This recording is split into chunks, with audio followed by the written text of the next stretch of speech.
बलभद्रदेव भगवान की जय। अब आपने प्रश्न किया था कि हम गया जी जाएं और जिन पितरों को हम छोड़ के आ जाते हैं उसके बाद क्या करना है, प्रश्न आता है। कई जगह ऐसे प्रश्न आते हैं, तो विचार करें कि जब माता पिता हमारे बीच में रहते हैं और वो अपने पुत्र को उन्नति करते हुए देख करके बड़े प्रसन्न होते हैं, तो क्या पितृ के लिए जो आप कार्य कर रहे हैं इस कार्य से पितृ प्रसन्न नहीं होंगे? बिल्कुल होंगे। पहली बात तो घर में से कई पितृ जाते नहीं हैं। अगर पितृ चले जाते हैं तो विचार करें कि जब हम विवाह करते हैं, जब हमारे घर नांदी श्राद्ध कर्म करते हैं, नांदी श्राद्ध कब होता है? एक तो नया घर हम बनाते हैं, उसके बाद वास्तु पूजन में नांदी श्राद्ध होता है। एक कब होता है? यज्ञ इत्यादि में, भागवत अनुष्ठान में। एक जब हमारे घर संतान पितरों की कृपा से जब प्राप्त होती है तब हमें नांदी श्राद्ध करने से पितृ प्रसन्न होते हैं। शादी ब्याह में आप बैठते हैं, निमंत्रण देते हो, पितरों को बुलाते हो। जब हम गया जी छोड़कर आ गए तो फिर किसे बुला रहे हैं? विचार करने योग्य बात है। तो पितृ कभी घर से जाते नहीं हैं, पितृ सदा हमारे बीच में रहते हैं। कैसे रहते हैं? प्रमाण क्या है? तो कहते हैं जब घर की मुख्य देहली पर, पहली बात याद रखें, घर की मुख्य देहली जो होती है घर की, उसके सीधे हाथ तरफ जो दक्षिण भाग होता है उस पर पितृ सदा वास करते हैं। पितृ सदा वास करते हैं। नियम कहता है, हमारा धर्म कहता है, सनातन कहता है, प्रत्येक दिन घर की लक्ष्मी जो बहू होती है उनको स्वास्तिक देहली के दोनों तरफ बनाना चाहिए, वंदनवार बनाना चाहिए। आम के पत्ते का, अशोक के पत्ते का, जो मिल जाए सहजता से भगवान के पितरों की प्रसन्नता के लिए लगाना चाहिए। क्यों लगाना चाहिए? पितर ये देखकर प्रसन्न होते हैं कि इस घर में सब हरा भरा है, मैं जैसा छोड़कर गया था उससे आज कहीं और अच्छा है, खूब आशीर्वाद है, ये पितर चाहते हैं। परंतु हम क्या चाहते हैं कि पितरों को हम गया जी छोड़ा है तो बस मुक्त हो गए, अब टेंशन नहीं है, अब धूप देने की जरूरत नहीं है। परंतु जिस घर में नित्य झगड़ा होता हो, जिस घर में रोज कलह होता हो, जिस घर में धन का अभाव हो, जिस घर में बात बात पर कोई न कोई विवाद होता हो, उस घर की देहली पर पितृ खड़े होकर रोते हैं। याद रखिएगा, निश्चित रूप से पितृ रोते हैं। कोई माता पिता अपने बच्चों के झगड़े में सहयोग प्रदान नहीं करते हैं। हर माता पिता चाहते हैं उनके सारे बेटे बहू पुत्र पौत्र आदि प्रसन्न चित्त रहें, प्रेम से रहें। कोई नहीं चाहता। ऐसे ही पितृ, पिता, माता, दादा दादी, नाना नानी आपके जाने से बड़े प्रसन्न हो जाया करते थे जब आप उनके घर जाते थे। तो क्या पूर्वज देवता ये चाहेंगे कि आप उनके लिए जो सत्कर्म कर रहे हैं उससे वो असंतुष्ट हों? कभी ये विचार नहीं लाना कि मैं ऐसे करूंगा तो क्या पितृ ग्रहण करेंगे। श्राद्ध श्रद्धा से किया जाता है। श्राद्ध का मुख्य अर्थ क्या है? श्रद्धा से किया जाने वाला श्राद्ध कहलाता है। अब आप श्राद्ध भी करें और श्रद्धा नहीं है मन में तो कोई मतलब नहीं है।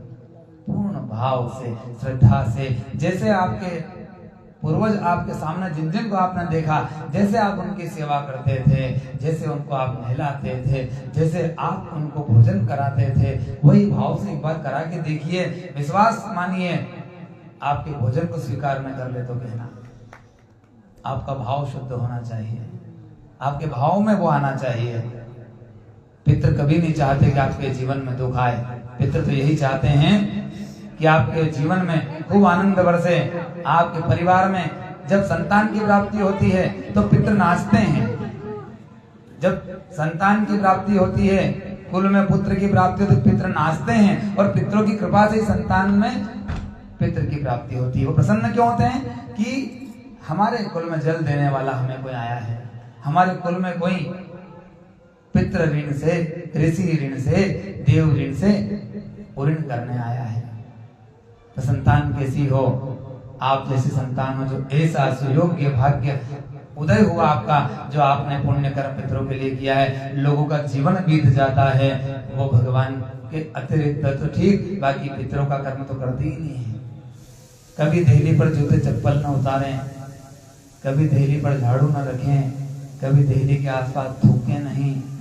पितरों का वास प्रतिदिन होता है और एक यमराज का भी रहता है। जिस घर में कलेश होता है यमराज के दूत तैयार रहते हैं। जहाँ कलेश हुआ कि किसी ने कहा कि मैं जहर खाऊं, मैं जला लूं खुद को, मैं फांसी लगा लूं, तो ये बात जब आती है तो यमराज के दूत भी खड़े रहते हैं। ये भी याद रखिएगा, इसलिए ध्यान रखें। ठंडी ठंडी या तो राज्यों बहुत गर्म हो, नहीं गर्म नहीं होना। जिस घर में अब भी रुकिए, अभी ये गए नहीं सापू बांधना रहिएगा उनने, क्योंकि खाती समाज में भी थे तेलो काम कर बहुत अच्छा। आप साधुवाद के पात्र हैं। मैं यही कहूंगा कि एक चीज और आती है, कई लोग कहते हैं कि 16 श्राद्ध में हमको 16 श्राद्ध में हमको कोई चीज नहीं खरीदना चाहिए।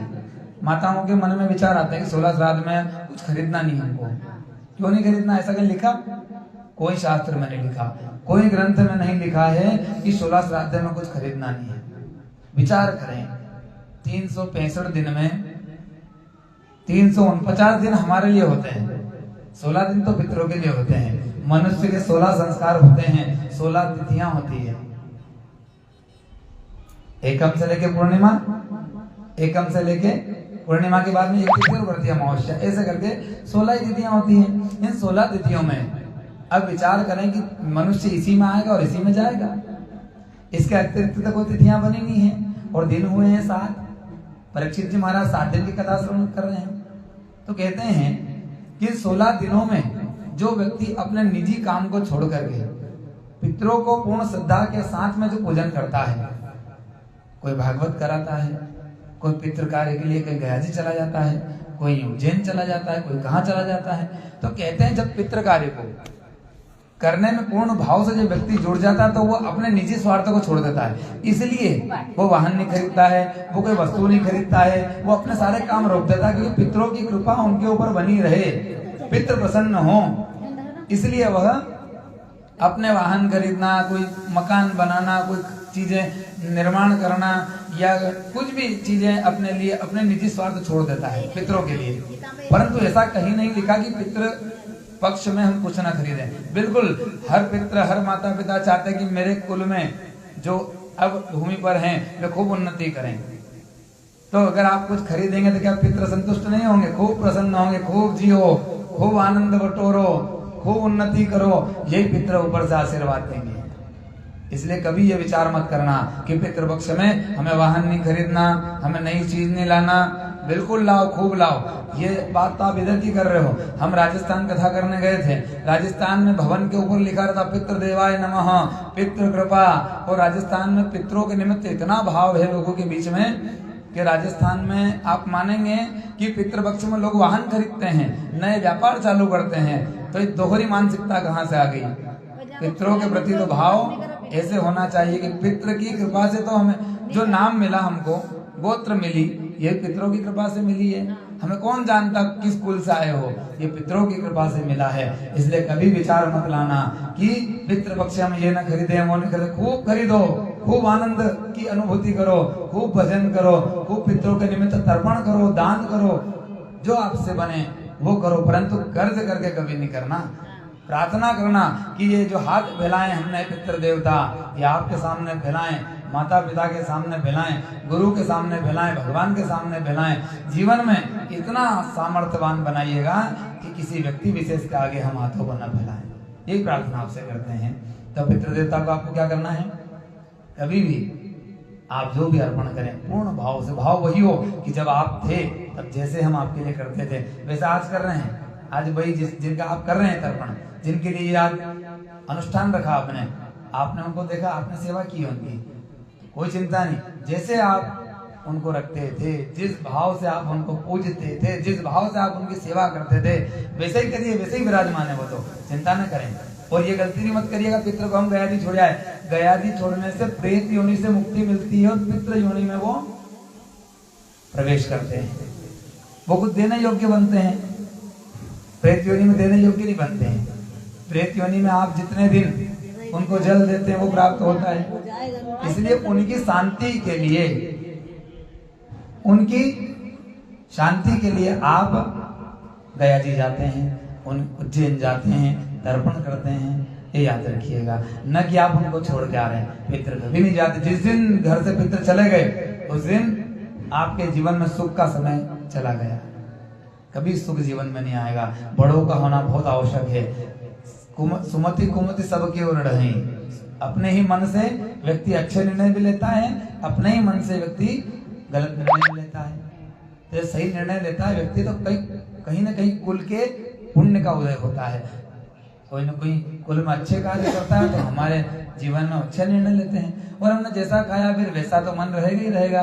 तो प्रयास करें जितना हो सके हम अच्छा खाएं, अच्छी जगह बैठें, अच्छी जगह उठें, क्रोध पर संयम रखें। और जब तक पितृपक्ष चले जब तक तो क्रोध पे पूर्ण रूप से हमको संयम रखना है। और जहां तक हो सके सरल बनकर रहें। सरल जीवन में घास की तरह बने। बाढ़ आ गई तो झुक गई, बाढ़ आ गई तो फिर खड़ी हो गई। ऐसा जीवन व्यक्ति का होना चाहिए। और जो कड़क हुआ, अकड़ के खड़ा कर, अकड़ते वही है, अकड़ मुर्दे की पहचान होती है, और झुकता वही है जिसमें जान होती है।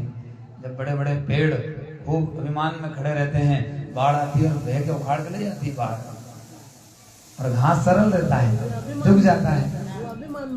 हाँ, वो अभिमान में खड़े हैं तो वो जड़ से उखड़ कर चले गए। सरल जब तक नहीं बनेंगे तब तक भगवान के मित्र के दर्शन नहीं होंगे। आप अगर जिस दिन भाव से पूजा कर दोगे, आपकी वही आगे सपने में नहीं कह दे कि बेटा तेरे कार्य से मैं प्रसन्न हूं, तो कह देना आप क्या बात करें। श्रद्धा होना चाहिए।